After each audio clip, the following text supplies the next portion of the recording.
Hello friends, welcome to our channel study for you. So guys, आज के इस video में हम लोग देखने वाले हैं जो आपका दिल्ली पुलिस का एग्ज़ाम होने वाला है 14 नवंबर से लेकर 5 दिसंबर तक। उसके लिए हाल ही के एग्ज़ाम में टीसीएस के द्वारा जितने भी प्रश्न पूछे गए हैं उन सभी प्रश्नों को जो है इस वीडियो में डिस्कस करने वाले हैं। तो जो भी कैंडिडेट्स इस बार दिल्ली पुलिस का एग्ज़ाम देने वाले हैं, मैं आपको 100% ये गारंटी देता हूँ कि आपके दिल्ली पुलिस के एग्ज़ाम में यहाँ से प्रश्न जरूर पूछे जाएंगे। तो वीडियो को जो है लास्ट तक जरूर देखिएगा।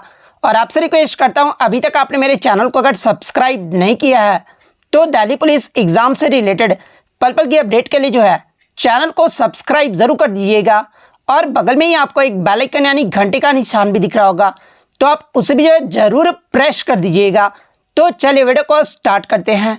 तो आपका पहला क्वेश्चन आया था, ईरानी कप 2022-23 भारत के किस राज्य में हुआ था? तो देखिए, ईरानी कप की बात कर ले तो ये जो आपका भारत के प्रथम श्रेणी क्रिकेट टूर्नामेंट है और इसका जो आयोजन है ना, ये आपका 2022-23 में मध्य प्रदेश के कैप्टन रूप सिंह स्टेडियम में जो है इसका आयोजन जो है वो किया गया था।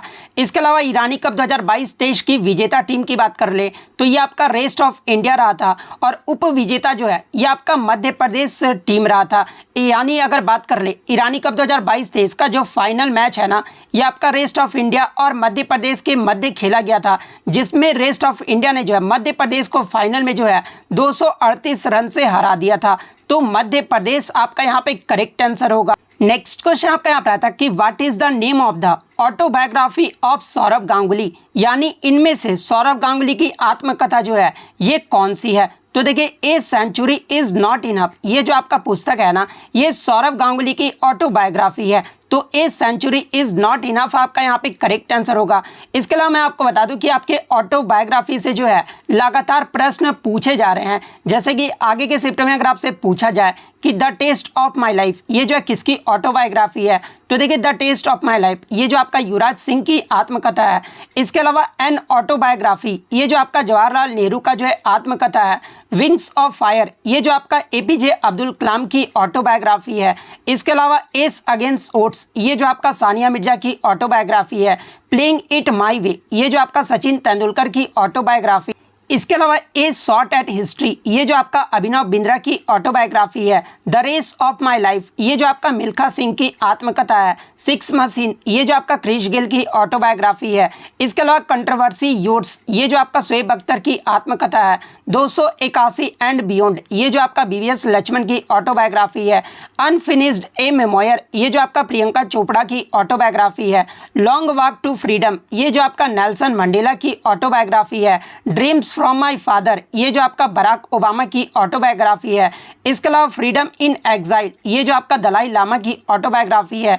इसके अलावा truth love and little malice ये जो आपका खुशवंत सिंह की ऑटोबायोग्राफी है। तो ये सारे फैक्ट जो आपको ध्यान में रखना है। नेक्स्ट क्वेश्चन आपका यहाँ पर आता है कि 1857 के विद्रोह का नेतृत्व बिहार से किसने किया था? तो देखिए, 1857 की जो क्रांति हुई थी ना, इसमें बिहार से जो नेतृत्व है ना, ये कुंवर सिंह के द्वारा किया गया था। तो कुंवर सिंह आपका यहाँ पे करेक्ट आंसर होगा। इसके अलावा 1857 की क्रांति के महत्वपूर्ण प्रश्न को देख लेते हैं, जहां से एग्जाम में प्रश्न पूछे जाते हैं। जैसे कि 1857 की क्रांति का जो प्रतीक क्या रहा था? तो देखिए, 1857 की क्रांति का जो प्रतीक है ना, ये आपका कमल और चपाती रहा था। इसके अलावा बात कर ले 1857 की क्रांति ये जो आपका किस गवर्नर जनरल के शासन काल में हुआ था? तो ये आपका लॉर्ड कैनिंग के शासन काल में हुआ था। इन्हें लॉर्ड कहना बिल्कुल भी गलत है, कैनिंग के शासन काल में हुआ था। इसके अलावा बात कर ले क्रांति की शुरुआत ये जो है कब हुई थी और कहां से हुआ था? तो देखिए, 1857 की क्रांति की जो शुरुआत है ना, ये आपका 10 मई 1857 को मेरठ से हुआ था।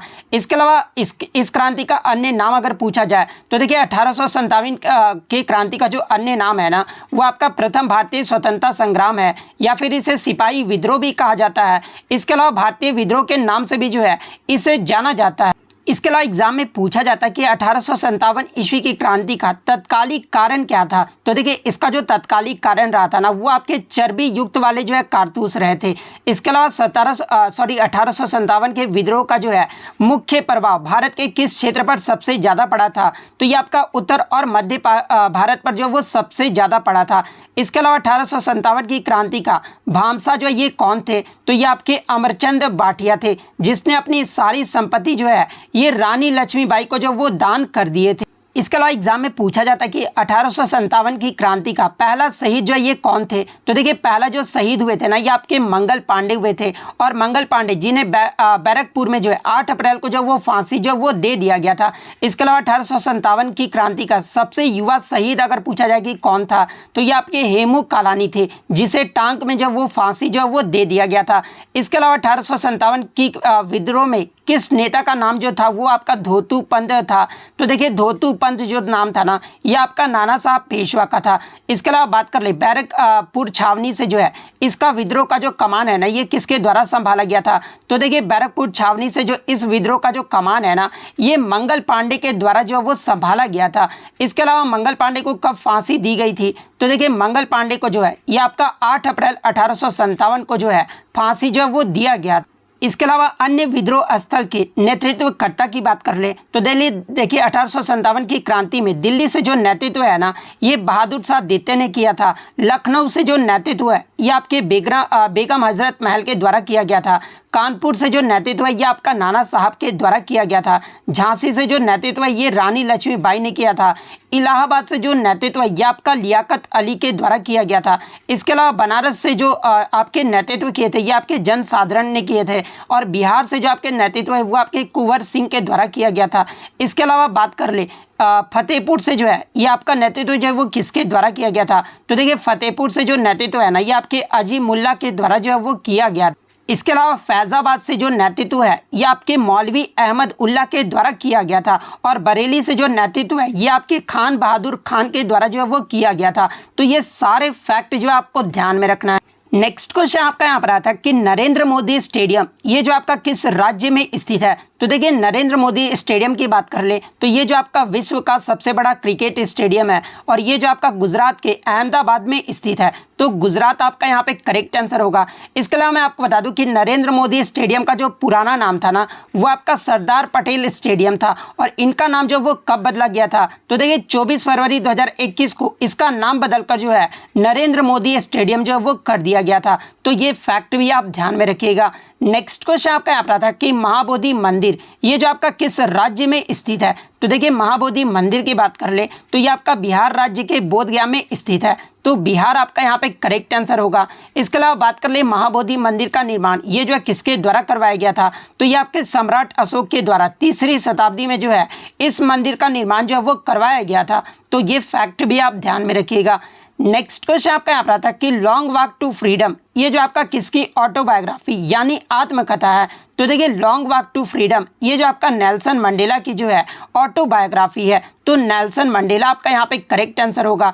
इसके अलावा नेल्सन मंडेला की बात कर ले तो देखिए नेल्सन मंडेला जो है ये आपके दक्षिण अफ्रीका के जो है पहले अश्वेत राष्ट्रपति थे। यहाँ पर अश्वेत राष्ट्रपति के बारे में मैं आपको बता रहा हूँ, ठीक है। तो अगर एग्जाम में पूछा जाए कि दक्षिण अफ्रीका के पहले अश्वेत राष्ट्रपति कौन थे तो ये आपके नेल्सन मंडेला और इनका जो कार्यकाल है ये आपका 1994 से 1999 तक रहा था। इसके अलावा मैं आपको बता दूं कि इन्हें जो है 1990 में जो है भारत का सर्वोच्च नागरिक सम्मान भारत रत्न से भी जो है वो सम्मानित किया गया था। और जिस प्रकार भारत का सर्वोच्च नागरिक सम्मान भारत रत्न होता है उसी प्रकार पाकिस्तान का जो सर्वोच्च नागरिक सम्मान होता है वो आपके निशाने पाकिस्तान होता है। और इन्हें 1992 में जो है पाकिस्तान के निशाने पाकिस्तान से भी जो है वो सम्मानित किया गया था। इसके अलावा मैं आपको बता दूं कि नेल्सन मंडेला जी को जो है 1993 में नोबेल शांति पुरस्कार से भी जो वो सम्मानित किया गया था। तो ये सारे फैक्ट जो आपको ध्यान में रखना है। नेक्स्ट क्वेश्चन आपका यहाँ पर था कि 2011 की जनगणना के अनुसार सबसे कम लिंगानुपात यानी सेक्स रेशियो वाला राज्य या फिर केंद्र शासित प्रदेश ये जो आपका किसका रहा था। तो देखिए इस प्रश्न में जो आपका ओवरऑल पूछा गया था, यानी राज्य या केंद्र शासित प्रदेश में किसका जो है कम लिंगानुपात रहा था। तो देखिए मैं आपको बता दूं कि 2011 की जनगणना के अनुसार सबसे कम लिंगानुपात वाला जो आपका रहा था वो आपका जो है यहाँ पर है सबसे कम जो आपका दमन और दीव का रहा था। दमन और दीव का जो आपका लिंगानुपात है ना वो आपका 1000 पुरुषों पर जो है 618 महिलाएं थी। तो दमन और दीव आपका यहाँ पे करेक्ट आंसर होगा। इसके अलावा बात कर ले आपका जो है लिंगानुपात यानी सेक्स रेशियो होता क्या है। तो देखिए प्रति 1000 पुरुषों पर जो आपकी महिलाओं की संख्या होती है ना उसे ही जो आपका लिंगानुपात जो है वो कहा जाता है। तो इस प्रश्न में तो आपका ओवरऑल पूछा गया था। अगर सबसे कम लिंगानुपात वाला सिर्फ राज्य पूछ दिया जाए तो देखिए सबसे कम लिंगानुपात वाला जो राज्य रहा था ना वो आपका हरियाणा राज्य रहा था। हरियाणा का जो लिंगानुपात है ना वो आपका प्रति 1000 पुरुषों पर जो है 879 महिलाएं थी। इसके अलावा सबसे अधिक लिंगानुपात वाला राज्य अगर पूछा जाए तो देखिए सबसे अधिक लिंगानुपात वाला जो राज्य ये आपका केरल राज्य रहा था। वहीं अगर ओवरऑल भी अगर पूछा जाए तो ये आपका केरल राज्य का ही रहा था।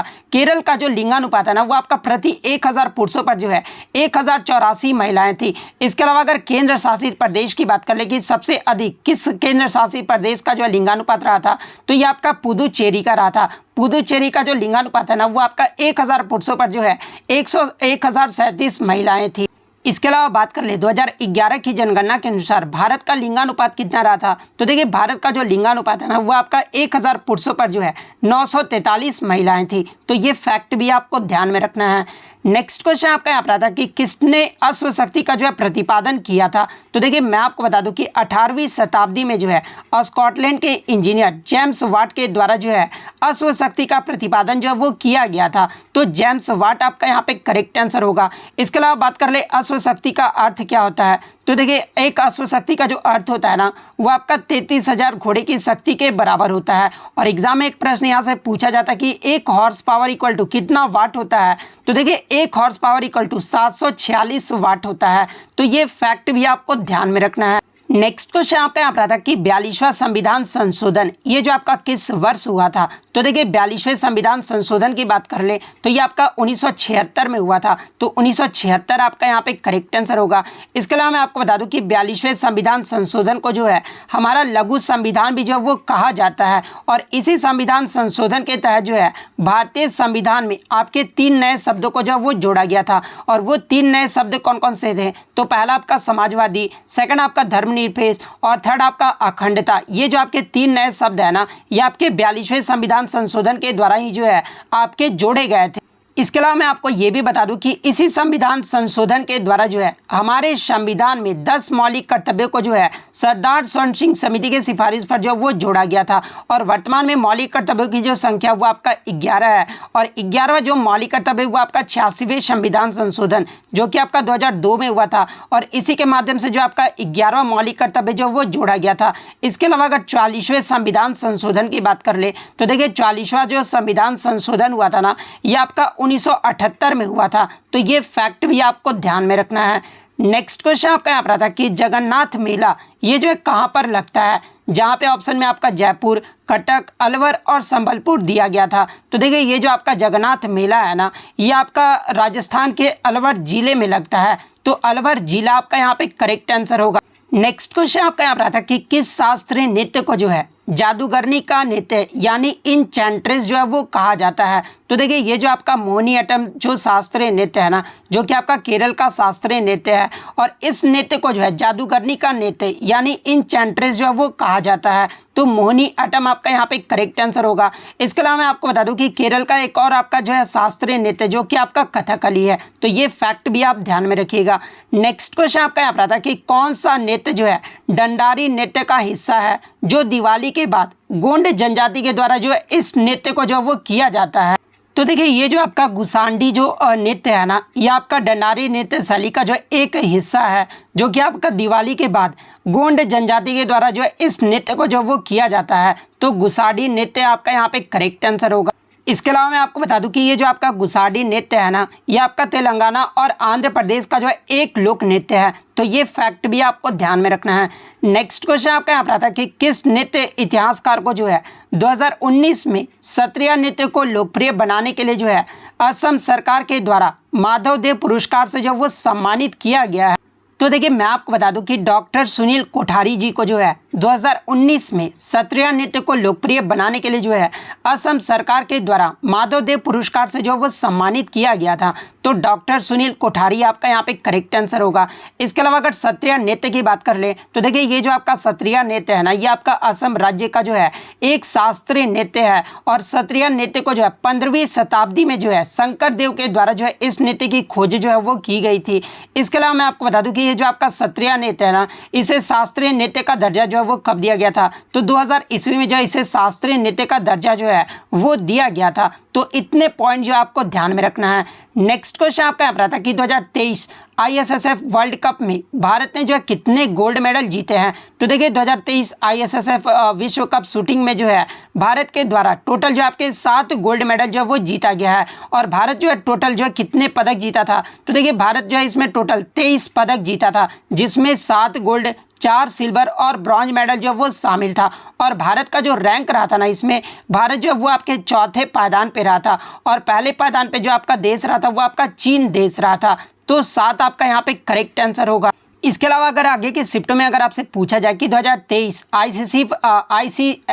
ISSF जूनियर विश्व कप में भारत के द्वारा जो है कितने पदक जीते गए हैं, तो देखिए जूनियर ISSF विश्व कप 2023 में जो है भारत के द्वारा टोटल 17 पदक जीते गए हैं, जिसमें आपका 6 गोल्ड मेडल, 6 जो आपका सिल्वर मेडल और 5 जो था वो आपका ब्रॉन्ज मेडल जो वो शामिल था। और भारत जो है ये आपके दूसरे पायदान पे रहा था और पहले पायदान पे भी जो आपका देश रहा था वो आपका चीन देश रहा था। चीन के द्वारा जो है टोटल जो आपके 28 पदक जीते गए थे। तो ये फैक्ट भी आपको ध्यान में रखना है। नेक्स्ट क्वेश्चन आपका यहाँ पर आता है कि भारत शासन अधिनियम 1935 से संबंधित कौन सा कथन जो आपका सही दिया गया है। तो देखिए इसके ऑप्शन तो बच्चों द्वारा मुझे नहीं मिले हैं, लेकिन मैं आपको बता दूं कि भारत शासन अधिनियम 1935 को ये जो आपका स्वीकृति है ना, ये आपका 24 जुलाई 1935 को जो है इस अधिनियम को जो वो आपका स्वीकृति मिला था। और इस अधिनियम को जो लागू है ना, ये आपका 1 अप्रैल 1937 को जो है ये अधिनियम जो है ये आपका लागू हुआ था। तो अगर ये ऑप्शन में दिया गया था तो ये आपका करेक्ट आंसर होगा। इसके अलावा मैं आपको बता दूं कि 1935 के भारत शासन अधिनियम में जो है प्रांतों में द्वैध शासन को जो वो समाप्त कर दिया गया था और वहां पर जो आपका स्वशासन यानी ऑटोनॉमी की स्थापना जो वो किया गया था। तो देखिए आपका प्रांत में तो द्वैध शासन जो है वो समाप्त कर दिया गया था, लेकिन केंद्र में जो आपका द्वैध शासन जो है वो आपका स्थापित कर दिया गया था। और किस अधिनियम के तहत, तो ये आपका भारत शासन अधिनियम 1935 के तहत जो है वो किया गया था। इसके अलावा मैं आपको बता दूं कि इसी अधिनियम के तहत जो है अखिल भारतीय संघ की जो है स्थापना किया गया था, जिसमें राज्य और रियासतों को जो है एक इकाई की तरह जो है वो माना गया था। इसके अलावा मैं आपको बता दूं कि इसी अधिनियम में जो है केंद्र और इकाइयों के बीच 3 सूचियां यानी संघीय सूची, राज्य सूची और समवर्ती सूची के आधार पर जो है इस अधिनियम ने केंद्र और प्रांतों के बीच शक्तियों का जो विभाजन है वो कर दिया था। तो इनमें से जो भी ऑप्शन में दिया गया होगा वो आपका करेक्ट आंसर होगा। नेक्स्ट क्वेश्चन आपका यहाँ पर आता है कि मौर्य वंश में बिंदुसार के बाद जो है ये शासक जो है वो कौन बना था। तो देखिए अगर मौर्य वंश की बात कर ले तो देखिए मौर्य वंश की जो स्थापना है ना, ये चंद्रगुप्त मौर्य के द्वारा 322 ईसा पूर्व में जो वो किया गया था। और मौर्य वंश के बिंदुसार के बाद जो शासक है ना, ये आपके सम्राट अशोक बने थे। वहीं अगर बात कर ले ये जो आपके बिंदुसार मौर्य वंश के कितने नंबर के शासक थे, तो ये आपके दूसरे शासक थे।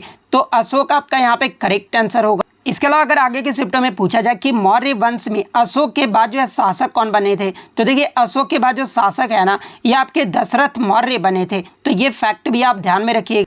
इसके अलावा मौर्य वंश का जो है अंतिम शासक के बारे में पूछा जाता है। तो देखिए मौर्य वंश के जो अंतिम शासक थे ना, ये आपके बृहदत्त थे और इन्हीं की हत्या करके जो है पुष्यमित्र शुंग ने जो है आपके पुष्यमित्र शुंग के द्वारा जो है इनकी जो हत्या है वो 185 ईसा पूर्व में जो वो किया गया।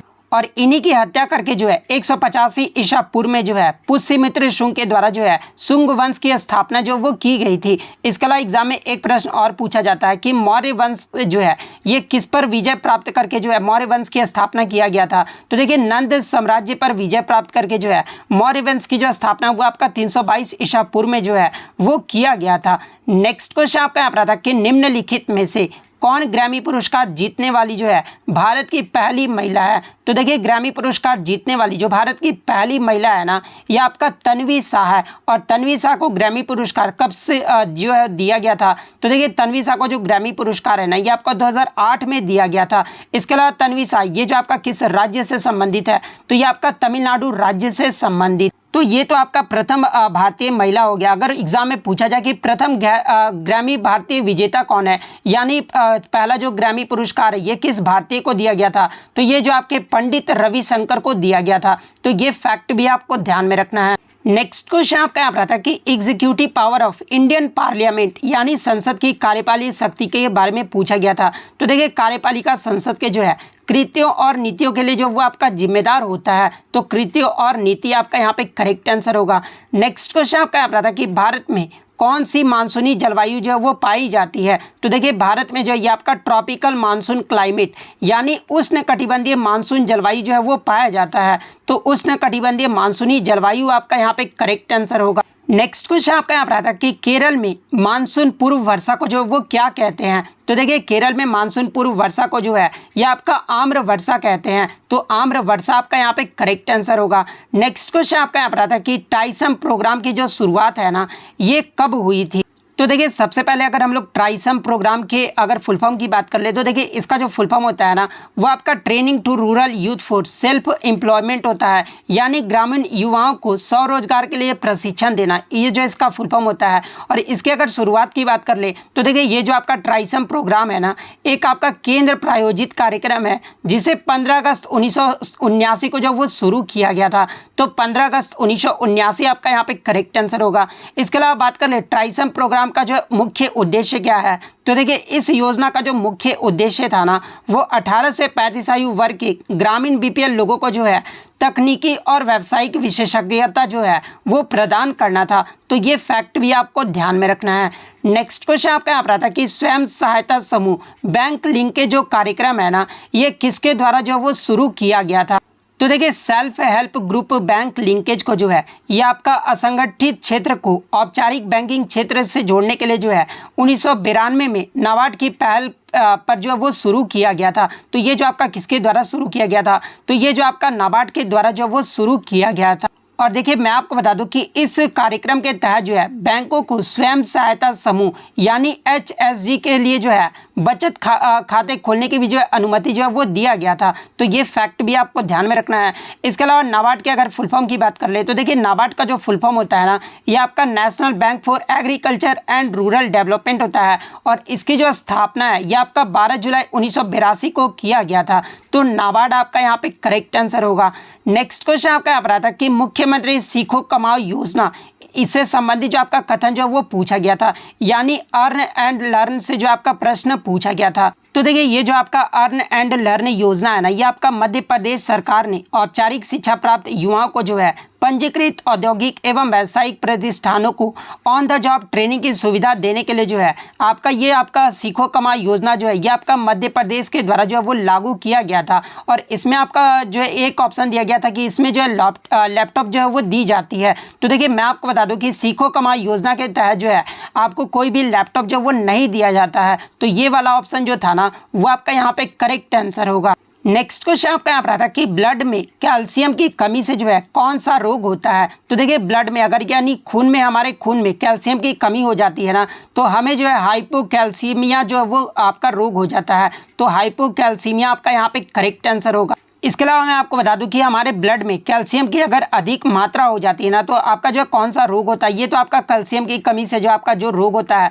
ये आपका हाइपोकैल्सीमिया होता है। लेकिन अगर अधिक हो जाता है ना कैल्शियम तो ये आपका हाइपर कैल्सीमिया होता है। और ये जो आपका हाइपर कैल्सीमिया ना ये मुख्य जो है आपका अतिरिक्त पैथोराइड हार्मोन के कारण होता है। और पैथोराइड हार्मोन के कारण जो है ये आपका हाइपोकैल्सीमिया होता है। और ये जो आपका विटामिन डी की कमी के कारण भी होता है। तो ये फैक्ट भी आपको ध्यान में रखना है। यानी अगर अत्यधिक पैथोराइड हार्मोन हो जाता तो आपका कौन सा रोग होता है, तो ये आपका हाइपर कैल्सीमिया होता है। वहीं अगर पैथोराइड हार्मोन यानी पैथोराइड हार्मोन की कमी हो जाती है तो ये आपका हाइपोकैल्सीमिया होता है। नेक्स्ट क्वेश्चन आपका यहाँ पर आता है कि बप्पी लाहिरी का जो जन्म है ना ये आपका कहाँ पर हुआ था। तो देखिए बप्पी लाहिरी की बात कर ले तो इन्हें जो है बप्पी दा के नाम से भी जो है वो जाना जाता है। और ये जो आपके इंडियन सिंगर यानी भारतीय संगीतकार और कंपोजर हैं। और इनका जो जन्म है ना ये आपका 1952 में पश्चिम बंगाल के जलपाईगुड़ी में हुआ था। तो पश्चिम बंगाल आपका यहाँ पे करेक्ट आंसर हो। इसके अलावा मैं आपको बता दूं कि बप्पी लाहिरी जो है ये आपके गिनीज वर्ल्ड रिकॉर्ड्स में भी जो है वो नाम जो है वो दर्ज करवा चुके हैं। कब दर्ज करवाए थे? तो 1986 में उन्होंने जो है एक वर्ष में जो है 180 से अधिक गाने रिकॉर्ड जो वो दर्ज करवाए थे, जो कि गिनीज वर्ल्ड ऑफ रिकॉर्ड्स में जो ये आपका मान्यता जो वो दिया गया था। तो ये फैक्ट भी आपको ध्यान में रखना है। सेकेंड शिफ्ट में जो आपका पहला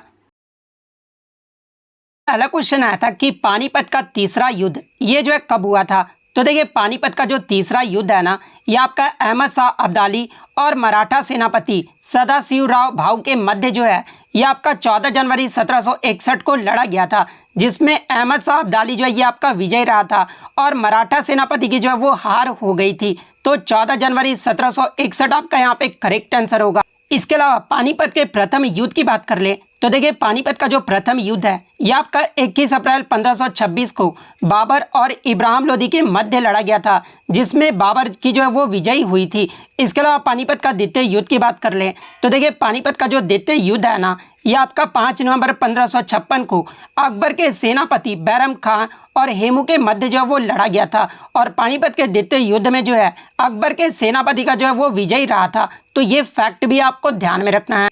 नेक्स्ट क्वेश्चन आपका यहाँ पर आता कि अफगानिस्तान का जो है ऑफिशियल लैंग्वेज पूछा गया था। तो देखिए अफगानिस्तान की जो आधिकारिक भाषा है ना, ये आपका दारी और पश्तो है। तो दारी और पश्तो आपका यहाँ पे करेक्ट आंसर होगा।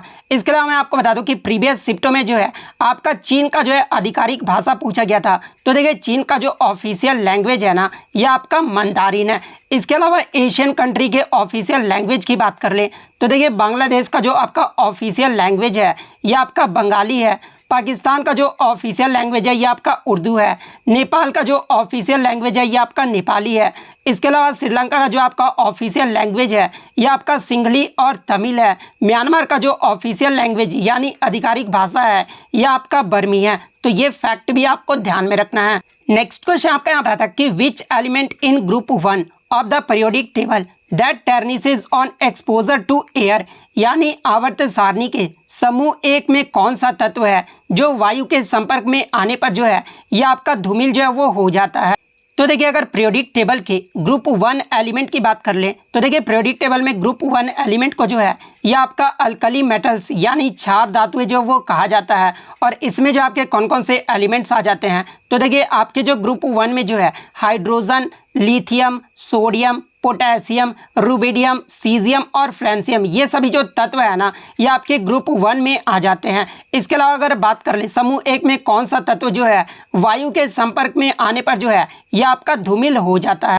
तो देखिए मैं आपको बता दूं कि ये जो आपका सोडियम और पोटेशियम तत्व होता है ना, ये पानी के साथ बहुत तीव्रता से जो है वो प्रतिक्रिया करता है और हवा में आसानी से जो है ये आपका धूमिल हो जाता है। तो आपके ऑप्शन में जो है सोडियम दिया गया था, तो सोडियम आपका यहाँ पे करेक्ट आंसर होगा। इसके अलावा अगर सोडियम की बात कर ले तो देखिए सोडियम का जो सिंबल होता है वो आपका Na होता है और इसका जो एटॉमिक नंबर है वो आपका 11 होता है। इसके अलावा पोटेशियम का जो सिंबल होता है वो आपका K होता है और इसका जो एटॉमिक नंबर है ना ये आपका 19 होता है। इसके अलावा एग्जाम में जो है सोडियम का आपका लैटिन नेम पूछा जाता है। तो देखिए सोडियम का जो लैटिन नेम होता है ना ये आपका नाइट्रियम होता है। और वहीं अगर पोटेशियम के लैटिन नेम की बात कर ले तो देखिए पोटेशियम तत्व का जो लैटिन नेम होता है ना ये आपका कैलियम होता है। तो ये फैक्ट भी आपको ध्यान में रखना है।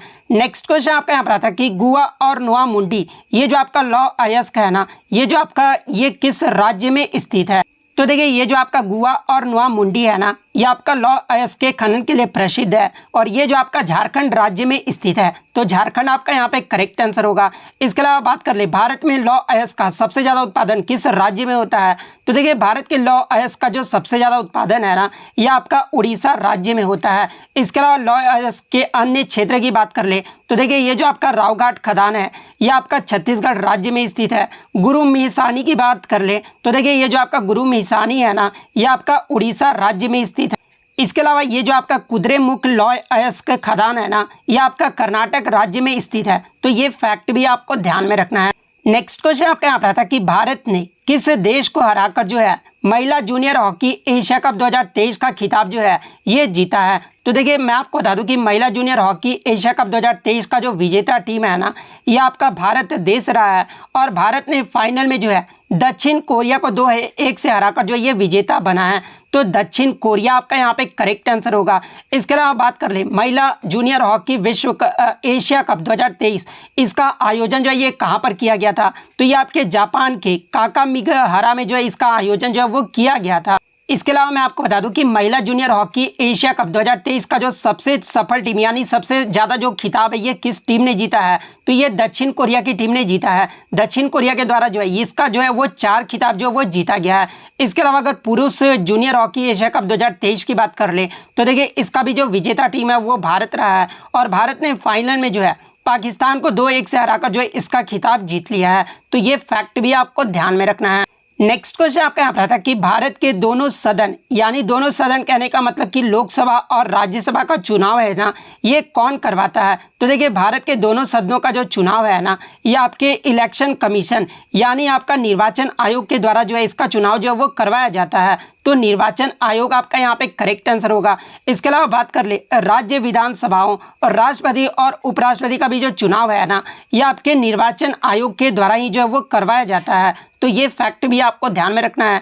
इसके अलावा बात कर ले भारतीय चुनाव आयोग की स्थापना ये जो है कब हुआ था? तो देखिए भारतीय चुनाव आयोग की जो स्थापना है ना, ये आपका 25 जनवरी 1950 को जो है वो किया गया था। इसीलिए भारत में प्रतिवर्ष जो है 25 जनवरी को मतदाता दिवस जो वो मनाया जाता है। तो ये फैक्ट भी आपको ध्यान में रखना है। इसके अलावा बात कर ले भारतीय चुनाव आयोग से संबंधित आपका कौन सा भाग और अनुच्छेद है? तो देखिए भारतीय संविधान का भाग 15 और अनुच्छेद 324 से लेकर 329 तक जो है ये आपके निर्वाचन आयोग से संबंधित है। तो ये पॉइंट भी आपको ध्यान में रखना है। नेक्स्ट क्वेश्चन आपका यहाँ पर था कि बुद्ध पूर्णिमा हिंदू कैलेंडर के अनुसार किस महीने में मनाया जाता है? तो देखिए बुद्ध पूर्णिमा की बात कर ले तो ये जो आपका हिंदू कैलेंडर के अनुसार बैसाख माह की पहली पूर्णिमा तिथि को जो है भगवान गौतम बुद्ध का जन्म जो है वो मनाया जाता है। तो बैसाख माह आपका यहाँ पे करेक्ट आंसर होगा। नेक्स्ट क्वेश्चन आपका यहाँ पर था कि गोविंद सागर झील या भाखड़ा नांगल परियोजना ये जो आपका किस राज्य में स्थित है?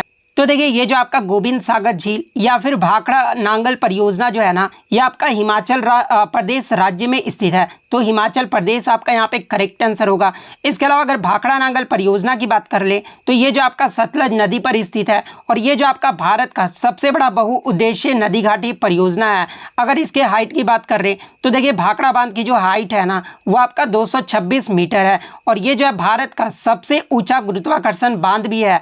और भारत का अगर सबसे ऊंचा बांध अगर पूछा जाए तो देखिए भारत का जो सबसे ऊंचा यानी सबसे लंबा जो बांध है ना, ये आपका हीराकुंड बांध है जो कि आपका उड़ीसा राज्य में स्थित है। इसके अलावा मैं आपको बता दूं कि ये जो आपका भाखड़ा नांगल बांध के तहत ही जो है ये आपका गोविंद सागर जलाशय जो है वो बनाया गया है। तो ये फैक्ट भी आपको ध्यान में रखना है। इसके अलावा अन्य बांध परियोजना की बात कर ले जहां से एग्जाम में प्रश्न पूछे जाते हैं, जैसे कि टिहरी बांध ये जो आपका उत्तराखंड राज्य में भागीरथी नदी पर स्थित है। हीराकुंड बांध जो है ये आपका उड़ीसा राज्य में महानदी पर स्थित है।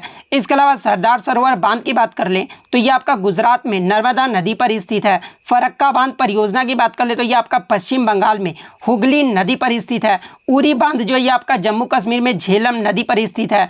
इसके अलावा सलाल बांध परियोजना की बात कर ले तो ये आपका जम्मू कश्मीर में चिनाब नदी पर स्थित है। बगलिहार बांध के बारे में पूछा जाता तो ये भी आपका जम्मू कश्मीर के जो है चिनाब नदी पर स्थित है। इसके अलावा रंजीत सागर बांध जिसे जो है थीन बांध भी कहा जाता है, यह आपका जम्मू कश्मीर और पंजाब में जो है यह आपका रावी नदी पर स्थित है। तो ये फैक्ट भी आपको ध्यान में रखना है। नेक्स्ट क्वेश्चन आपका यहाँ पर आता कि अनटचेबल पुस्तक के लेखक कौन है? तो देखिए ये जो आपका अनटचेबल पुस्तक है ना, ये आपके मुल्क राज आनंद के द्वारा लिखा गया है। तो मुल्क राज आनंद आपका यहाँ पे करेक्ट आंसर होगा। इसके अलावा मैं आपको बता दूं कि ये जो आपका अनटचेबल पुस्तक है ना, ये आपका 1935 में जो ये आपका प्रकाशित हुआ था और ये जो पुस्तक है ये आपका मुल्क राज आनंद का जो है ये आपका पहला उपन्यास था। इसके अलावा इनके अन्य उपन्यास की बात कर ले तो देखिए मुल्क राज आनंद का जो ये जो आपका कुली उपन्यास है ना, ये भी आपका मुल्क राज आनंद के द्वारा लिखा गया जो कि आपका 1936 में प्रकाशित हुआ था। इसके अलावा two leaves and a bird ये जो आपका उपन्यास है ना, ये भी आपका मुल्क राज आनंद के द्वारा लिखा गया था और ये भी जो आपका 1937 में जो वो प्रकाशित हुआ था। इसके अलावा अगर इनके पुरस्कार की बात कर ले तो इन्हें 1971 में जो है साहित्य अकादमी पुरस्कार से सम्मानित किया गया था। 1968 में पद्म भूषण पुरस्कार से सम्मानित किया गया था और 1953 में जो है इन्हें अंतर्राष्ट्रीय शांति पुरस्कार से सम्मानित किया गया था। तो ये फैक्ट भी आपको ध्यान में रखना है। नेक्स्ट क्वेश्चन आपका यहाँ पर आता है कि स्वस्थ प्रतिरक्षा प्रणाली या फिर कम प्रकाश में देखने की क्षमता और स्वस्थ त्वचा के लिए जो है कौन सा विटामिन जो वो आवश्यक होता है। तो देखिए स्वस्थ प्रतिरक्षा प्रणाली और स्वस्थ त्वचा के लिए जो है ये आपका विटामिन ए आवश्यक होता है। तो विटामिन ए आपका करेक्ट आंसर होगा। इसके अलावा विटामिन ए के रासायनिक नाम की बात कर ले तो देखिए विटामिन ए का जो रासायनिक नाम होता है वो आपका रेटिनॉल होता है और इसकी कमी से जो ये आपका रतौंधी रोग होता है। विटामिन बी के अगर रासायनिक नाम की बात करें तो इसका जो नाम होता है वो आपका थायमिन होता है और इसकी कमी से जो ये आपका बेरी रोग होता है। विटामिन सी का अगर रासायनिक नाम पूछा जाए तो इसका जो रासायनिक नाम है वो आपका एस्कॉर्बिक एसिड होता है और विटामिन सी की कमी से जो ये आपका स्कर्वी रोग होता है। इसके अलावा विटामिन डी का अगर रासायनिक नाम पूछा जाए तो देखिए इसका जो रासायनिक नाम है वो आपका कैल्सीफेरोल होता है और इसकी कमी से जो आपका रिकेट्स नामक रोग होता है। विटामिन ई का जो रासायनिक नाम है वो आपका टोकोफेरोल होता है और इसकी कमी से जो ये आपका बांझपन होता है। इसके अलावा विटामिन के अगर रासायनिक नाम की बात कर ले तो देखिए इसका जो रासायनिक नाम है ये आपका फिलिक्यूनोन होता है और इसकी कमी से जो आपका रक्त का धक्का जो वो नहीं जम पाता है। तो ये फैक्ट भी आपको ध्यान में रखना है। नेक्स्ट क्वेश्चन आपका यहाँ पर आता है कि 2022 में किस कुचिपुड़ी नृत्यांगना को जो है पद्मश्री अवार्ड से सम्मानित किया गया था। तो देखिए ये जो आपका गदाम पद्मजा रेड्डी है ना, इनका जो संबंध है ये आपका कुचिपुड़ी नृत्य से है और इन्हें कुचिपुड़ी नृत्य के लिए 2022 में जो है पद्मश्री अवार्ड से सम्मानित किया गया था। तो गदाम पद्मजा रेड्डी आपका यहाँ पे करेक्ट आंसर होगा। इसके अलावा मैं आपको बता दूं कि गदाम पद्मजा रेड्डी ये सम्मान पाने वाली जो है तेलंगाना की पहली व्यक्ति थी। तो ये फैक्ट भी आपको ध्यान में रखना है। इसके अलावा मैं आपको बता दूं कि पद्मजा रेड्डी को जो है 2015 में भारत के सर्वोच्च कला पुरस्कार संगीत नाटक अकादमी पुरस्कार से भी जो वो सम्मानित किया गया था। इसके अलावा मैं आपको बता दूं कि ये जो आपका कुचिपुड़ी नृत्य है ना, ये आपका आंध्र प्रदेश राज्य का जो है एक शास्त्रीय नृत्य है और कुचिपुड़ी नृत्य के प्रमुख कलाकार की बात कर ले तो देखिए कुचिपुड़ी नृत्य के प्रमुख कलाकारों में स्वप्न सुंदरी, यामिनी कृष्ण मूर्ति, राधा रेड्डी, राजा रेड्डी, लक्ष्मी नारायण शास्त्री, यामिनी रेड्डी और कौशल्या रेड्डी, इन सभी का जो संबंध है ना ये आपके कुचिपुड़ी नृत्य से है। तो ये फैक्ट भी आपको ध्यान में रखना है। नेक्स्ट क्वेश्चन आपका यहाँ पर आता है कि शंभू महाराज का संबंध कथक के किस घराने से है। तो देखिए शंभू महाराज का जो संबंध है ना ये आपके लखनऊ घराने से है। तो लखनऊ घराना आपका यहाँ पे करेक्ट आंसर होगा। अगर इनका शास्त्रीय नृत्य पूछा जाए कि किस नृत्य से संबंधित है तो ये आपके कथक नृत्य से संबंधित है। इसके अलावा मैं आपको बता दूं कि ये जो आपके शंभू महाराज है ना ये आपके पंडित बिरजू महाराज के जो वो चाचा थे। तो ये फैक्ट भी आपको ध्यान में रखना है। इसके अलावा मैं आपको बता दूं कि शंभू महाराज को जो है 1958 में पद्मश्री पुरस्कार से सम्मानित किया गया था और 1967 में जो है संगीत नाटक अकादमी पुरस्कार से जो है इन्हें सम्मानित किया गया था। इसके अलावा लखनऊ घराने के अन्य प्रमुख कलाकार की बात कर ले तो देखिए बिंदादीन महाराज, कालका प्रसाद, अच्छन महाराज, लच्छू महाराज, शंभू महाराज और बिरजू महाराज, इन सभी का जो संबंध है ना ये आपके लखनऊ घराने से है। नेक्स्ट क्वेश्चन आपका यहाँ पर आता है कि निम्नलिखित में से कौन राज्य के नीति निर्देशक सिद्धांत यानी डीपीएसपी के अंतर्गत जो है वर्गीकृत नहीं किया गया है। तो देखिए नीति निर्देशक सिद्धांतों के अंतर्गत जो आपके वर्गीकृत किए गए हैं वो आपके आर्थिक और समाजवादी, राजनीतिक और प्रशासनिक, न्याय और कानूनी, पर्यावरण, स्मारकों की सुरक्षा और शांति और सुरक्षा, ये सभी का जो वर्णन है ना वो आपके राज्य के नीति निर्देशक सिद्धांतों में जो वो वर्गीकृत किया गया है। तो इनमें से आपका 3 तो ऑप्शन में दिया गया था। इसके अलावा जो आपका चौथा ऑप्शन दिया गया था वो आपका सत्तावादी दिया गया था। तो देखिए सत्तावादी का जो आपका वर्गीकृत है ना वो आपका डीपीएसपी में नहीं किया गया है। तो सत्तावादी आपका यहाँ पे करेक्ट आंसर होगा। इसके अलावा मैं आपको बता दूं कि डीपीएसपी को जो है 3 कैटेगरी में भी जो वो आपका वर्गीकृत किया गया और वो 3 कैटेगरी कौन कौन से हैं। तो पहला तो आपका समाजवादी हो गया, इसके अलावा सेकंड जो आपका हो गया वो आपका गांधीवादी हो गया और थर्ड जो होगा वो आपका उदार और बौद्धिकवादी। ये जो आपका 3 कैटेगरी में जो है डीपीएसपी को बांटा गया है। इसके अलावा मैं आपको बता दूं कि डीपीएसपी ये जो आपका किस भाग में है। तो देखिए डीपीएसपी का जो वर्णन है ये आपका भाग 4 में है और किस अनुच्छेद में, तो ये आपका अनुच्छेद 36 से लेकर 51 तक है। इसके अलावा डीपीएसपी ये जो आपका किस देश के संविधान से लिया गया है, तो इसे जो आपका आयरलैंड देश के संविधान से लिया गया है। तो ये फैक्ट भी आपको ध्यान में रखना है। नेक्स्ट क्वेश्चन आपका यहाँ पर आता है कि अरब सागर यानी अरेबियन सी में जो है किस महासागर का विस्तार है? तो देखिए अरब सागर में जो ये आपका हिंद महासागर का विस्तार है, तो हिंद महासागर आपका यहाँ पे करेक्ट आंसर होगा। इसके अलावा कितने प्रकार के महासागर होते हैं? तो देखिए आपके जो है 5 प्रकार के महासागर होते हैं, जो कि सबसे बड़ा जो महासागर होता है ना वो आपका प्रशांत महासागर होता है। सेकंड आपका अटलांटिक महासागर होता है। तीसरा सबसे बड़ा जो महासागर ये आपका हिंद महासागर होता है। उसके बाद आपका दक्षिणी महासागर होता है। उसके बाद आपका आर्कटिक महासागर होता है, यानी सबसे छोटा जो महासागर होता है ना वो आपका आर्कटिक महासागर होता है। तो ये फैक्ट भी आपको ध्यान में रखना है। नेक्स्ट क्वेश्चन आपका यहाँ पर आता है कि नटवरी लोक नृत्य शैली ये जो आपका किस शास्त्रीय नृत्य का अंग है? तो देखिए ये जो आपका नटवरी लोक नृत्य शैली है ना ये आपका कथक नृत्य का जो है एक अंग है। और कथक जो है ये कहाँ का शास्त्रीय नृत्य है? तो ये आपका उत्तर प्रदेश राज्य का एक शास्त्रीय नृत्य है। तो कथक नृत्य आपका यहाँ पे करेक्ट आंसर होगा। नेक्स्ट क्वेश्चन आपका यहाँ पर आता कि बिरसा मुंडा अंतर्राष्ट्रीय हॉकी स्टेडियम ये जो आपका किस राज्य में स्थित है? तो देखिए ये जो आपका बिरसा मुंडा अंतर्राष्ट्रीय हॉकी स्टेडियम है ना ये आपका उड़ीसा के राउरकेला जिला में स्थित है। तो उड़ीसा आपका यहाँ पे करेक्ट आंसर होगा। इसके अलावा मैं आपको बता दूं कि ये जो आपका FIH हॉकी विश्व कप 2023 हुआ था ना ये भी जो आपका उड़ीसा राज्य में जो है आयोजित किया गया था। तो ये फैक्ट भी आपको ध्यान में रखना है। नेक्स्ट क्वेश्चन आपका यहाँ पर आता कि 1927 में मंदिर प्रवेश जो आंदोलन है ना ये किसने शुरू किया था? तो देखिए मैं आपको बता दूं कि जाति पूर्वाग्रहों के विरोध में मंदिर प्रवेश जो आंदोलन है ना ये आपके डॉक्टर भीमराव अंबेडकर के द्वारा 1927 में जो वो शुरू किया गया था। तो डॉक्टर भीमराव अंबेडकर आपका यहाँ पे करेक्ट आंसर होगा। नेक्स्ट क्वेश्चन आपका यहाँ पर आता कि Sita an illustrated retelling of the Ramayana पुस्तक के लेखक कौन है? तो देखिए इस पुस्तक को जो है ये आपका देवदत्त पटनायक के द्वारा लिखा गया है। तो देवदत्त पटनायक आपका यहाँ पे करेक्ट आंसर होगा।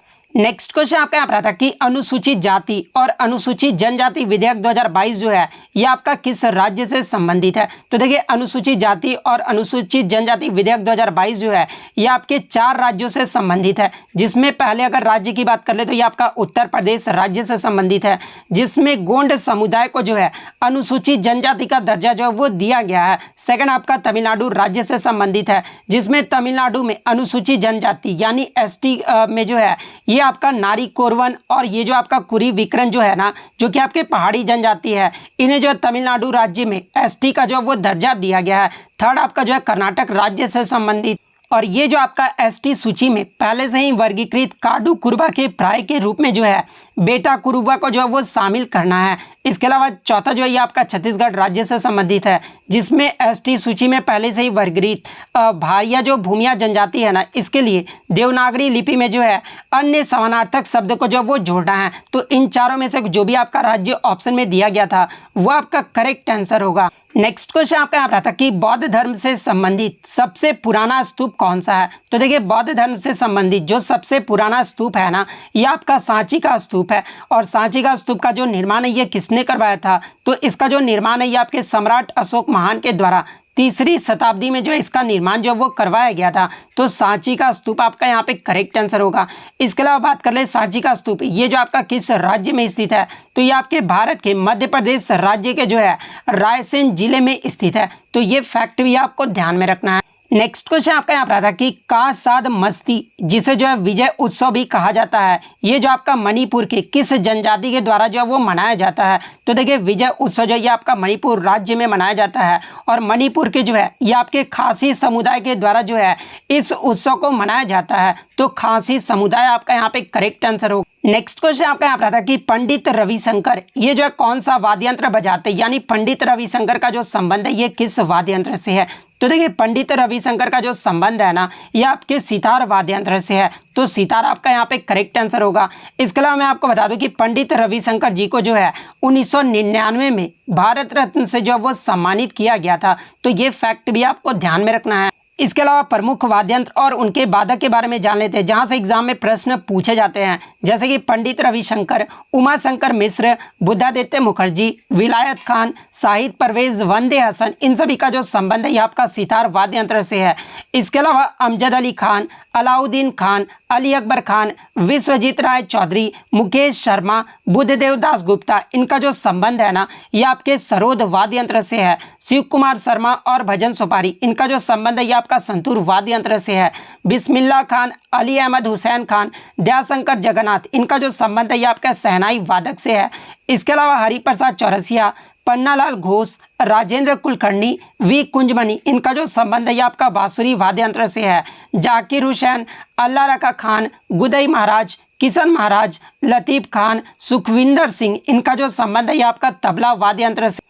इसके अलावा वायलिन वादक की बात कर ले तो T N. Krishnan, doctor N. Rajam, L. Subramaniam, इनका जो संबंध है ये आपका वायलिन वादक से है। पखावाज की बात कर ले तो गोपाल दास, ठाकुर लक्ष्मण सिंह, छत्रपति सिंह, रहमान खान, इनका जो संबंध है ना ये आपके पखावाज से। इसके अलावा अगर रुद्र बीना की बात कर ले तो उस्ताद सादिक अली खान, असद अली खान, इनका जो संबंध है ये आपका रुद्र वीणा से है। वीणा की बात कर ले तो एस बालाचंद्रन, कृष्ण भागवतार, बदरुद्दीन डागर, इनका जो संबंध है ये आपका वीणा वादक से है। मृदंगम की बात कर ले तो ठाकुर भीकम सिंह, जगदीश सिंह, पालघार रघु, इनका जो संबंध है ना ये आपके मृदंगम से है। तो ये फैक्ट भी आपको ध्यान में रखना है। नेक्स्ट क्वेश्चन आपका यहाँ पर आता है कि पुरुष हैंडबॉल में बॉल का जो वेट यानी भार जो है ना ये कितना होता है। तो देखिए पुरुष हैंडबॉल में बॉल का जो भार होता है ना वो आपका 425 से लेकर 475 ग्राम के बीच में होता है। तो ये आपका यहाँ पे करेक्ट आंसर होगा। इसके अलावा बात कर ले महिला हैंडबॉल में जो है गेंद की परिधि यानी सरकमफेरेंस जो है वो क्या होता है। तो देखिए महिलाओं हैंडबॉल में जो गेंद की जो परिधि है ना ये आपका 54 से 56 सेंटीमीटर के बीच तक होता है। और महिलाओं में जो हैंडबॉल का जो वजन है ना ये आपका 325 से लेकर जो है 375 ग्राम के बीच में होता है। और देखिए हैंडबॉल मैच खेलने का जो समय का अवधि होता है ना वो 30-30 मिनट का होता है, जिसमें आपका 10 मिनट का ब्रेक होता है। तो ये फैक्ट भी आपको ध्यान में रखना है। इसके अलावा मैं आपको बता दूं कि जो आपके हैंडबॉल गेम होते हैं ना उसमें जो आपके कितने खिलाड़ी होते हैं।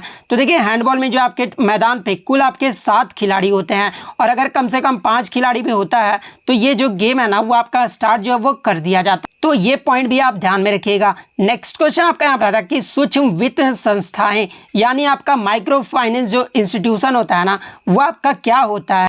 तो देखिए सूक्ष्म वित्त संस्थाएं उन कंपनियों को कहा जाता है जो निम्न आय वर्ग के लोगों को जो है अपना व्यवसाय शुरू करने के लिए सस्ती ब्याज दरों पर जो है कर्ज जो वो उपलब्ध कराते हैं। यानी माइक्रो फाइनेंस इंस्टीट्यूशन जो है वित्तीय कंपनी उन लोगों को छोटे ऋण जो वो प्रदान करता है जो समाज के वंचित और कमजोर वर्गों से तथा जिनके पास बैंकिंग सुविधाएं जो है वो उपलब्ध नहीं हो पाता है उन्हें जो आपका सूक्ष्म वित्त संस्थाएं जो वो प्रदान करती है। तो ये आपका यहाँ पे करेक्ट आंसर होगा। पहला क्वेश्चन आया था कि विंग्स ऑफ फायर ये जो है किसकी ऑटोबायोग्राफी यानी आत्मकथा है। तो देखिए विंग्स ऑफ फायर ये जो पुस्तक है ना ये डॉक्टर एपीजे अब्दुल कलाम की आत्मकथा है।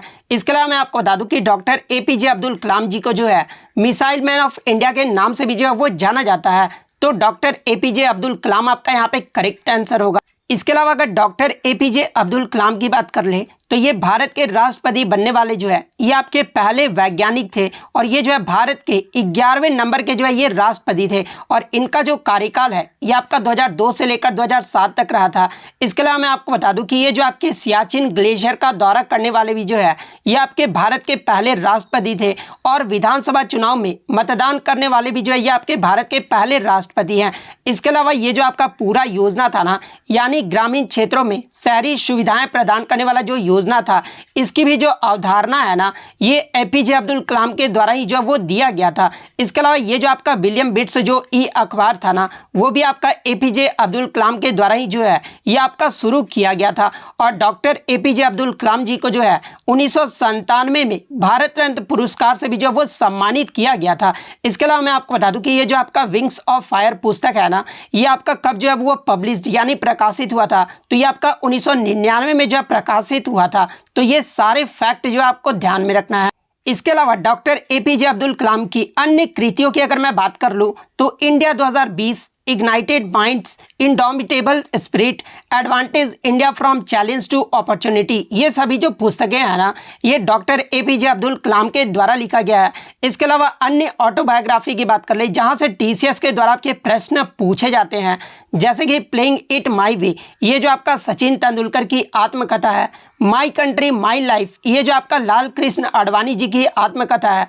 इसके अलावा one life is not enough ये जो आपका के नेटवर्क सिंह का जो है ये आपका आत्मकथा है। तो ये फैक्ट भी आपको ध्यान में रखना है। नेक्स्ट क्वेश्चन आपका यहाँ पर था कि मौलिक कर्तव्य यानी फंडामेंटल ड्यूटीज जो है ये आपके किस अनुच्छेद में वर्णित है। तो तो देखिए अगर मौलिक कर्तव्य की बात कर ले तो ये आपके संविधान के भाग 4A और अनुच्छेद 51A में जो आपका वर्णित है, तो अनुच्छेद 51A आपका यहाँ पे करेक्ट आंसर होगा। इसके अलावा मैं आपको बता दूं कि ये जो आपका मौलिक कर्तव्य है ना, ये आपका रूस देश के संविधान से जो है इसे लिया गया है।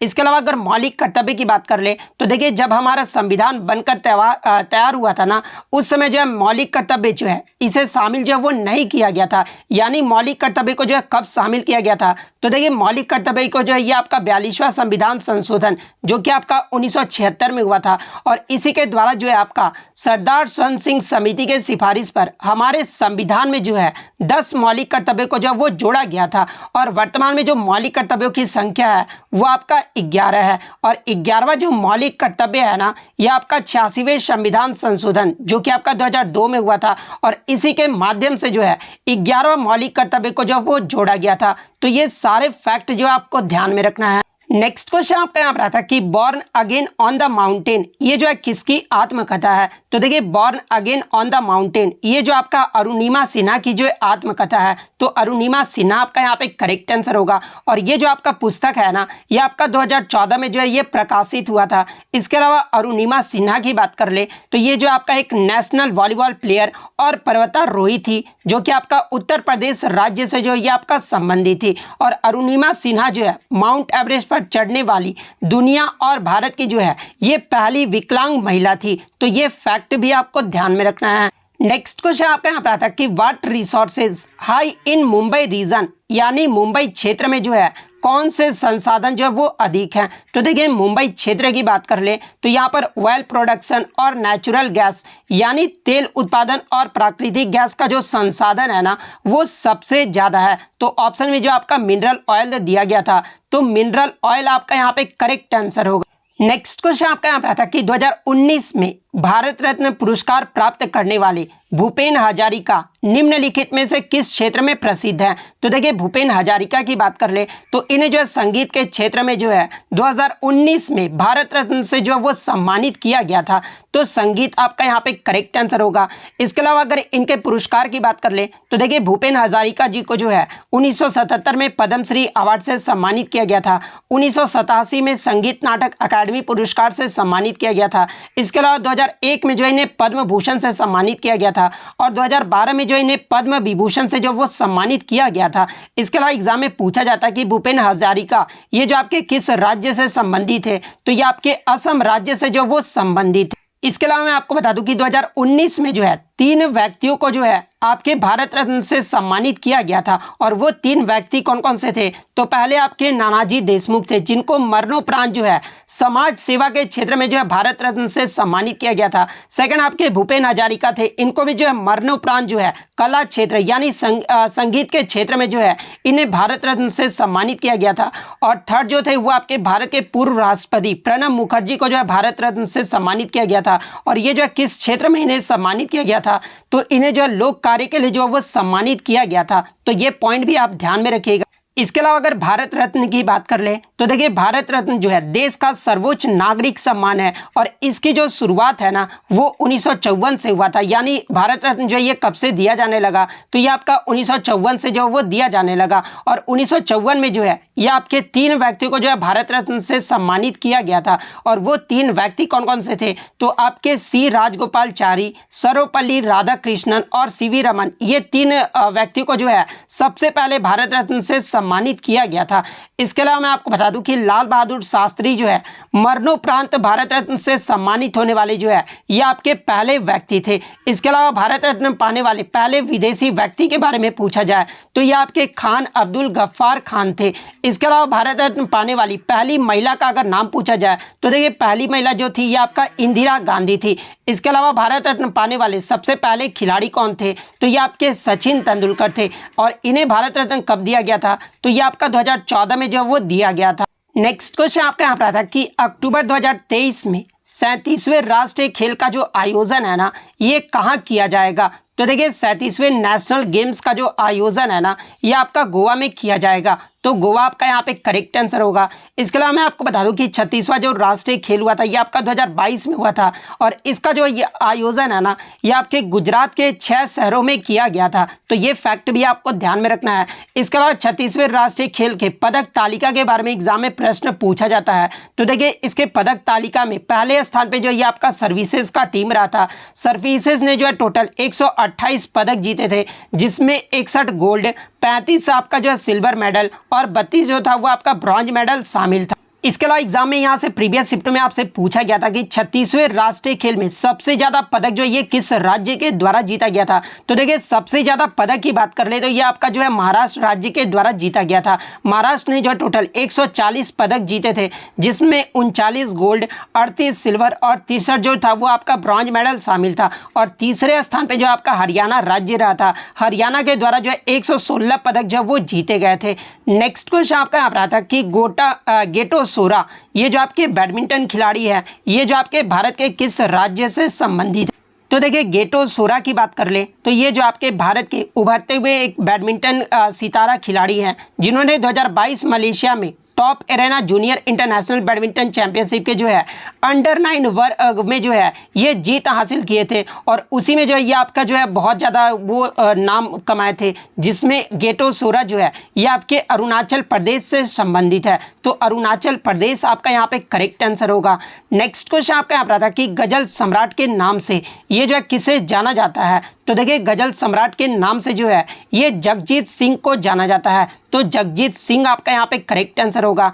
इसके अलावा मैं आपको बता दूं कि जगजीत सिंह को जो है 2003 में भारत सरकार के द्वारा कला के क्षेत्र में जो है इन्हें पद्म भूषण से जो है सम्मानित किया गया था। तो ये फैक्ट भी आपको ध्यान में रखना है।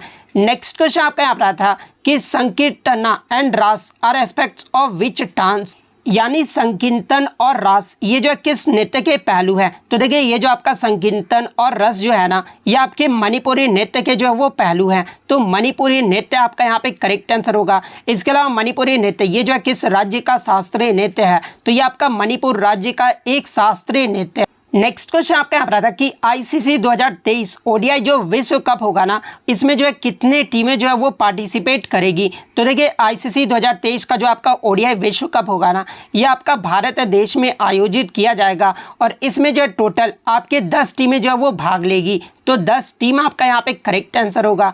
नेक्स्ट क्वेश्चन आपका यहाँ पर था कि white type of vegetation is found in the Sundarbans delta, यानी सुंदरबन डेल्टा में जो है किस प्रकार के वनस्पति जो है वो पाई जाती है। तो देखिए सुंदरबन डेल्टा में जो है ये आपका मैंग्रोव वनस्पति पाया जाता है। तो मैंग्रोव आपका यहाँ पे करेक्ट आंसर होगा। इसके अलावा बात कर ले ये जो आपका सुंदरबन डेल्टा ये भारत के किस राज्य में है। तो ये आपका पश्चिम बंगाल राज्य में है। तो ये फैक्ट भी आपको ध्यान में रखना है। नेक्स्ट क्वेश्चन आपका यहाँ पर था कि who is the state election commissioner appointed by, यानी राज्य चुनाव आयुक्त की जो नियुक्ति है ना ये किसके द्वारा किया जाता है। तो देखिए राज्य चुनाव आयुक्त की जो नियुक्ति है ना ये आपका अनुच्छेद 243 के अकॉर्डिंग आपका जो है राज्य के राज्यपाल के द्वारा जो है इनकी नियुक्ति जो है वो की जाती है। तो राज्य का राज्यपाल आपका करेक्ट आंसर होगा। इसके अलावा मैं आपको बता दूं कि मुख्य चुनाव आयुक्त और अन्य चुनाव आयुक्त की जो नियुक्ति है ना ये भारत के राष्ट्रपति द्वारा यानी गवर्नर के द्वारा जो वो किया जाता है। तो ये फैक्ट भी आपको ध्यान में रखना है। सॉरी गवर्नर नहीं राष्ट्रपति। तो राष्ट्रपति ये आपको बात में ध्यान में रखना है। गवर्नर में तो आपका राज्यपाल हो गया। नेक्स्ट क्वेश्चन आपका यहाँ पर था कि हिमाचल प्रदेश सरकार ने डेयरी प्रोडक्ट के लिए कौन सी योजना जो है वो शुरू की है। तो देखिए हाल ही में हिमाचल प्रदेश सरकार के द्वारा जो है हिम गंगा योजना जो है वो शुरू किया गया है और इस योजना का जो उद्देश्य है ना वो आपके राज्य में डेयरी उद्योग को बढ़ावा देना और समर्थन करने के उद्देश्य से जो है ये आपका हिम गंगा योजना जो है वो शुरू किया गया है। तो हिम गंगा योजना आपका यहाँ पे करेक्ट आंसर होगा। नेक्स्ट क्वेश्चन आपका यहाँ पर था कि which is the largest salt water lake in India, यानी इनमें से भारत में खारे पानी की जो है सबसे बड़ी झील कौन सी है। तो देखिए भारत में या फिर एशिया में सबसे बड़े जो खारे पानी की जो सबसे बड़ी झील है ना ये आपका चिल्का झील है और ये जो आपका चिल्का झील है ना ये आपका उड़ीसा राज्य में स्थित है। तो चिल्का झील आपका यहाँ पे करेक्ट आंसर होगा। वहीं अगर एग्जाम में पूछा जाए कि भारत का सबसे लार्जेस्ट इनलैंड सैलिन वाटर यानी भारत का सबसे बड़ा अंतर्देशीय नमक झील कौन सा है, तो ये आपका सांबर झील है जो कि आपका राजस्थान राज्य में स्थित है। इसके अलावा बात कर ले आपका जो है मीठे पानी की सबसे बड़ी झील कौन सी है, तो देखिए मीठे पानी की जो सबसे बड़ी झील है ना, ये आपका उलर झील है जो कि आपका जम्मू कश्मीर में है।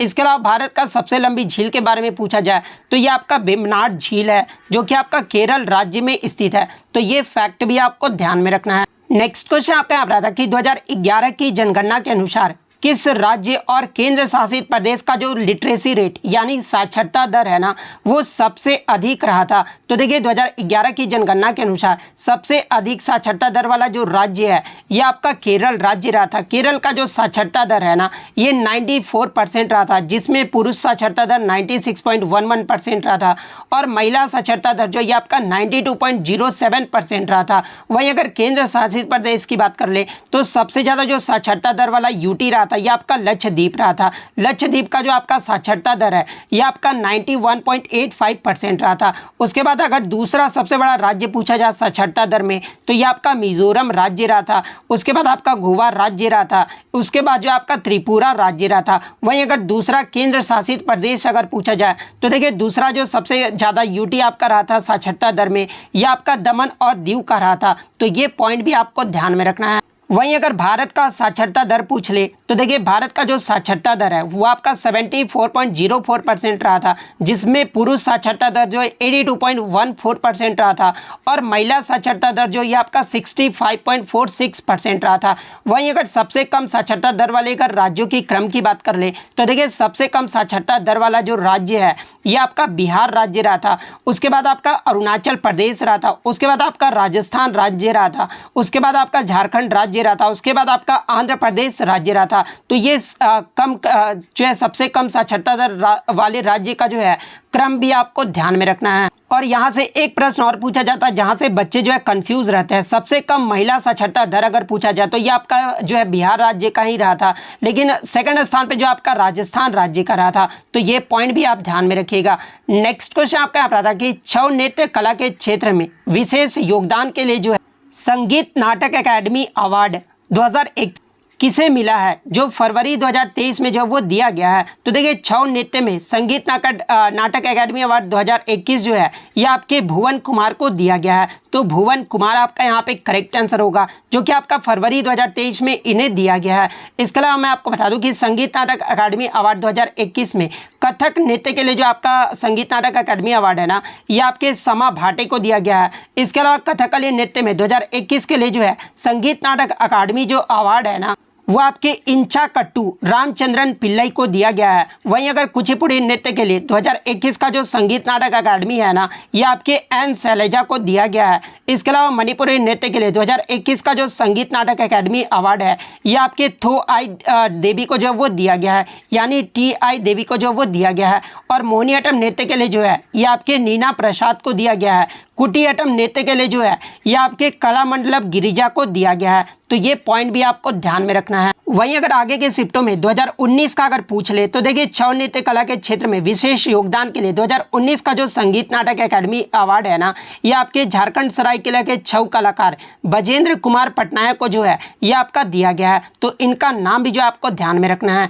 नेक्स्ट क्वेश्चन आपका यहाँ पर आया था कि कालिदास सम्मान ये जो किस राज्य सरकार के द्वारा जो है ये दिया जाता है। तो देखिए कालिदास सम्मान की बात कर ले तो ये आपका मध्य प्रदेश सरकार के द्वारा दिया जाता है। तो मध्य प्रदेश आपका यहाँ पे करेक्ट आंसर होगा। और ये जो आपका किस क्षेत्र में दिया जाता है, तो देखिए कालिदास जो सम्मान है ना, ये आपके साहित्य के क्षेत्र में जो वो दिया जाता है। और इसकी जो स्थापना है ना, ये आपका 1981 में जो इसकी स्थापना जो वो किया गया था। और कालिदास सम्मान में जो आपके प्राप्तकर्ता को जो है 1 लाख रुपए जो वो प्रदान किए जाते हैं। तो ये फैक्ट भी आपको ध्यान में रखना है। नेक्स्ट क्वेश्चन आपका यहाँ पर आता है कि गुरु कल्याणी सुंदरम पिल्लई जिन्हें 2023 में जो है पद्मश्री अवार्ड से सम्मानित किया गया था, ये जो आपके किस शास्त्रीय नृत्य से संबंधित है। तो देखिए गुरु कल्याण सुंदरम पिल्लई की बात कर ले तो ये आपके भरतनाट्यम नृत्य से संबंधित है। तो भरतनाट्यम आपका यहाँ पे करेक्ट आंसर होगा। इसके अलावा मैं आपको बता दूं कि ये जो आपका भरतनाट्यम है ना, ये आपका तमिलनाडु राज्य का एक शास्त्रीय नृत्य। इसके अलावा भरतनाट्यम नृत्य के प्रमुख कलाकारों के नाम की बात कर ले तो यामिनी कृष्णमूर्ति, मीनाक्षी सुंदरम पिल्लई, कृष्णमूर्ति, सोनल मानसिंह, रुक्मणी देवी अरुंडेल, टी बाला सरस्वती, पद्मा सुब्रमण्यम, एस.के. सरोज, वैजंती मेला, इसके अलावा राम गोपाल लीला शैमसन, मृणालिनी साराभाई, मल्लिका साराभाई, मालविका सरकार, प्रियदर्शनी गोविंद और अनीता रत्नम, इन सभी का जो संबंध है ना ये आपके भरतनाट्यम नृत्य से है। नेक्स्ट क्वेश्चन आपका यहाँ पर था कि अप्रैल 1929 में विधानसभा में जो बम है ना ये किसने फेंका था। तो देखिए 8 अप्रैल 1929 को जो है सेंट्रल लेजिस्लेटिव असेंबली पे जो बम है ना ये भगत सिंह और बटुकेश्वर दत्त के द्वारा फेंका गया था। तो भगत सिंह और बटुकेश्वर दत्त आपका करेक्ट आंसर होगा। नेक्स्ट क्वेश्चन आपका यहाँ पर था कि on which river national waterway यानी आपका NW2 जो है इज लोकेटेड इन, यानी राष्ट्रीय जलमार्ग 2 जो है ये किस नदी पर स्थित है। तो देखिए राष्ट्रीय जलमार्ग 2 की बात कर ले तो ये आपका ब्रह्मपुत्र नदी पर स्थित है। तो ब्रह्मपुत्र नदी आपका यहाँ पे करेक्ट आंसर होगा। इसके अलावा मैं आपको बता दूं कि ये जो आपका राष्ट्रीय जलमार्ग 2 है ना ये आपका असम में सदिया और धुबरी शहरों को जो है ये आपका जोड़ता है। तो ये फैक्ट भी आपको ध्यान में रखना है। और इसके अगर लंबाई की बात कर ले तो ये आपका 891 किलोमीटर है। तो ये फैक्ट भी आप ध्यान में रखिएगा। नेक्स्ट क्वेश्चन आपका यहाँ पर आता है कि when was child marriage restraint act passed, यानी बाल विवाह निरोधक अधिनियम जो है ये आपका कब पारित हुआ था। तो देखिए बाल विवाह निरोधक अधिनियम की बात कर ले तो ये आपका 28 सितंबर 1929 को जो है imperial legislative council of India में जो ये आपका पारित हुआ था। तो 28 सितंबर 1929 आपका यहाँ पे करेक्ट आंसर होगा। और इस अधिनियम में जो आपका लड़कियों के विवाह की जो आयु है ना वो 14 वर्ष और लड़कों की जो विवाह की आयु है ना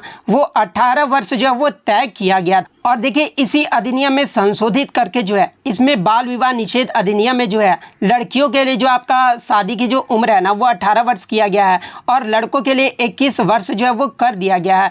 और बाल विवाह निषेध अधिनियम ये जो आपका कब जो है वो पारित हुआ था तो ये आपका जो 2006 में जो है ये आपका पारित हुआ था। और लागू कब हुआ था ये भारत में, तो भारत में जो ये आपका 1 नवंबर 2007 को जो है वो लागू हुआ था। तो ये फैक्ट भी आपको ध्यान में रखना है। नेक्स्ट क्वेश्चन आपका यहाँ पर था कि सखुआ के फूलों की पूजा या फिर आपका सॉल जो ट्री होता है ना ये जो आपका इसकी जो पूजा है झारखंड के किस त्यौहार में किया जाता है। तो देखिए सखुआ के फूलों की पूजा या फिर साल ट्री की जो पूजा है ना ये आपके झारखंड के सरहुल त्यौहार में जो वो किया जाता है। तो सरहुल त्यौहार आपका यहाँ पे करेक्ट आंसर होगा। इसके अलावा सरहुल त्यौहार की बात कर ले तो ये जो आपका झारखंड आदिवासियों का जो है ये आपका प्रमुख त्यौहार जो है वो माना जाता है। और पूजा स्थल पर जो है ये आपका सखुआ के फूलों की जो है इस त्यौहार में जो वो पूजा की जाती है। तो ये फैक्ट भी आपको ध्यान में रखना है। नेक्स्ट क्वेश्चन आपका यहाँ पर आया था What is the reason the reflection of sound waves from a surface back to the listener, यानी सतह से वापस श्रोता तक ध्वनि तरंगों के परावर्तन के कारण होने वाली ध्वनि की श्रृंखला को जो हम क्या कहते हैं। तो देखिए सतह से वापस श्रोता तक ध्वनि तरंगों के परावर्तन के कारण होने वाली जो ध्वनि की श्रृंखला को जो है ना ये हमें इको ऑफ साउंड यानी प्रतिध्वनि जो वो कहते हैं। तो प्रतिध्वनि आपका यहाँ पे करेक्ट आंसर होगा। नेक्स्ट क्वेश्चन आपका यहाँ पर आता है कि इनमें से कौन सी मुद्रा की विशेषता नहीं है, यानी करेंसी का जो है कैरेक्टरिस्टिक्स पूछा गया था। तो देखिए करेंसी की अगर विशेषता की बात कर ले तो ये जो आपका durability, portability, divisibility, uniformity, limited supply, acceptability, ये सभी जो आपके मनी के जो है ये आपके विशेषता होती है। तो इनमें से आपका 3 तो ऑप्शन में दिया गया था। इसके अलावा जो चौथा ऑप्शन था ना वो आपका करेक्ट आंसर होगा। नेक्स्ट क्वेश्चन आपका यहाँ पर आता है कि स्मॉल फाइनेंस बैंक यानी लघु वित्त जो बैंक होता है ना ये किसको लोन जो है वो देता है। तो देखिए लघु वित्त बैंक की बात कर ले तो ये आपके मुख्य रूप से जो है लघु व्यवसाय इकाइयों को, छोटे और सीमांत किसानों को, सूक्ष्म और लघु उद्योग, इसके अलावा असंगठित सहित असेवित और अल्पसेवित वर्गों को ये जो आपके जो लोन है वो देते हैं। इसके अलावा बात कर ले भारत का जो है पहला लघु वित्त बैंक कौन सा था। तो देखिए भारत का जो पहला लघु वित्त बैंक था ना ये आपका कैपिटल स्मॉल फाइनेंस बैंक था जो कि आपका 24 अप्रैल 2016 को जो है 47 शाखाओं के साथ जो इसका परिचालन जो है वो शुरू किया गया था। तो इनमें से जो भी ऑप्शन में दिया गया होगा वो आपका करेक्ट है।